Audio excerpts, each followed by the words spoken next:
আপনার বহু পুরনো সভায় আমি দেখছিলাম যে আমরা প্রত্যেকে তাই মনে করি যে 42 সালের তাম্রলিপ্ত জাতীয় সরকার পশ্চিমবঙ্গের রাজনৈতিক ইতিহাসে, ইনফ্যাক্ট দেশের রাজনৈতিক ইতিহাসে অত্যন্ত গুরুত্বপূর্ণ।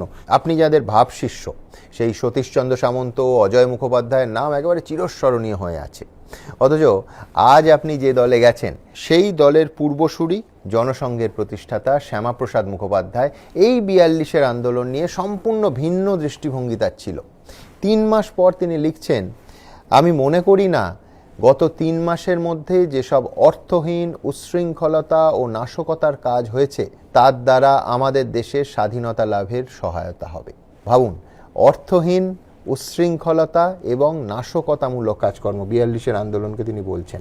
শুভেন্দু অধিকারী নিজস্ব মূল্যায়নে যাবেন না অত্যন্ত শ্রদ্ধেয় ব্যক্তিত্ব শ্যামাপ্রসাদ মুখোপাধ্যায় তার মূল্যায়নে যাবেন? 42-এর আন্দোলন যখন আপনি মূল্যায়ন করবেন, দেখুন, ডক্টর শ্যামাপ্রসাদ মুখোপাধ্যায়কে তার এই মন্তব্য বা লেখনির উপরে আমি মূল্যায়ন করবো না, সে অধিকার আমার নেই। আমি শ্যামাপ্রসাদ মুখোপাধ্যায় মূল্যায়ন করতে বলি না, আমি বলছি যে যখন আপনি 42-এর মূল্যায়ন করবেন তখন আপনার নিজস্ব মূল্যায়নকে আগে রাখবেন না শ্যামাপ্রসাদ না, মুখোপাধ্যায় আপনি এমন একটা লোককে রিলেটেড করে আমাকে এই প্রশ্ন করেছেন, এটা থেকে আমি স্কিপ করলাম।